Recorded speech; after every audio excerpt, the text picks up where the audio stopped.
Hi, welcome to the Nary Show. I'm your host, Pierre Marks. This is a recommendation show for all your streaming services and reviews.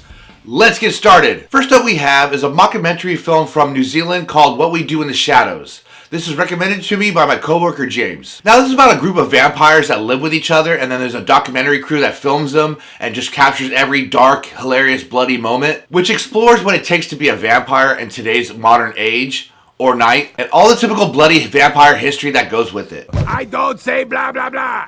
I said no. Don't ask me again. Now we all know that this film was the inspiration that launched the TV series that we all love today. But what was interesting about this one was that the dark humor after all these years still felt fresh. Whether it was them talking about, I don't know, virgins being the best meals to eat, or a pack of werewolves that were walking by, they would try to start fights with them. It was pretty funny. But what I was really impressed by was the fact that they used practical effects to their advantage, and it really showed really well, and all the gags with the blood was really, really cool.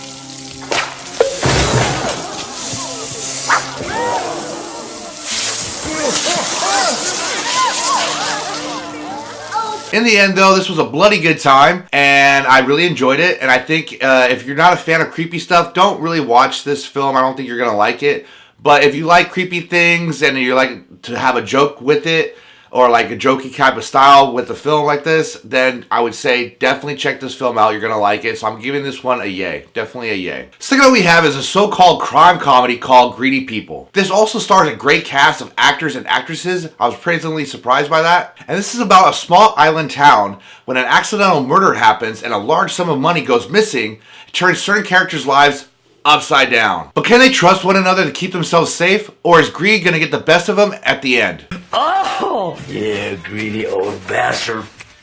Now the storytelling of this was really, really well done. This was told in different types of chapters through different characters' point of view and their daily lives. So you really get a sense of what's going on in the story through other people's lenses. But then it all comes together by the third act, and like, you know, all those different types of stories kind of intertwine with one another. The one thing I noticed right off the bat with this one was that the character played by Jason Gordon-Levitt, he plays a cop, and he starts off really funny and quirky. Not really quirky, actually. He's more of just like a douche, but a funny douche. Later on in the movie, he just gets really dark and dangerous. I need you to step out of the car, sir.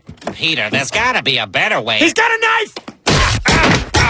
Sorry, Cleveland, it's gotta be authentic. Stay down! Stay down! Cleveland, try to grab my gun. Oh, trying to grab my gun, are you? Now, the overall feel of this movie felt very small town vibe-ish because you felt the characters really knew each other and they grew up with each other because of the way they were interacting with one another. It's like almost like if you went back to high school and you're just like, oh, I recognize you, or I remember you, or I remember that group, or whatever. You know, it's like something like that. Okay, those are goths. Those are nerds. I don't know what they are. What the fuck are those things? I'm so confused right now. Now, this is a cross between two different types of movies. A Simple Plan movie mixed with a Drowning Mona movie, and I really enjoyed it. I think that what really works really well is the editing and the pacing of this film, and I think you're really going to be pleasantly surprised like I was, so I'm going to give this one a yay. Definitely a yay. Now I'm going to take a quick break and talk about two different things. First thing is I got done watching the movie Weapons, and man, was I blown away. If you like the movie Barbarian, it's the same director, and this is his second film. Go see that movie. It is amazing.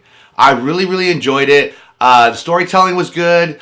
The cinematography was great. It's creepy, eerie, and it has a little bit of mystery involved. So check that movie out in theaters now. The second thing I want to talk about is my buddy Erik, and he just started an eBay account where he is putting all his collectibles for sale. And there's a range of, I think, vintage cards and comic book stuff. So if you are looking for your collectible items, give his eBay account a try.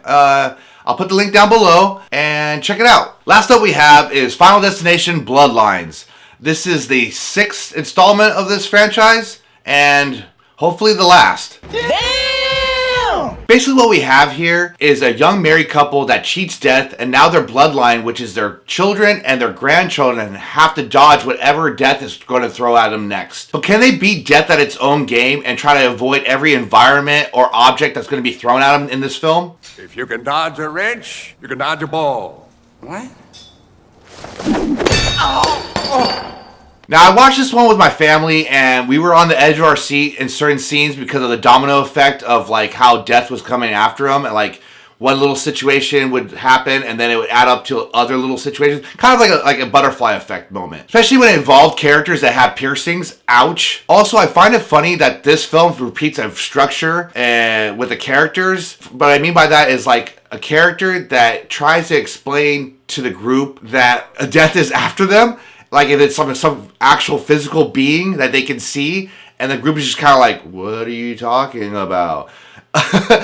I find it funny because, they're not going to believe anything you're saying. They're going to think you're a freaking psychopath. You sound crazy right now. Overall, this was just a gruesome, toothsome time to watch people die in a very obscure way. We've seen it before with all the other films. The first 3 films, probably the best ones. After that, it's just the same pattern over and over and over again. And there wasn't really anything that was surprising me with this one. So I'm going to give this one an A. Just an A. Well, that's all the time we have. Please, as always, hit that like and subscribe button. And if you liked any of the films we discussed, leave a comment down below. Have a good weekend. And as always, lates.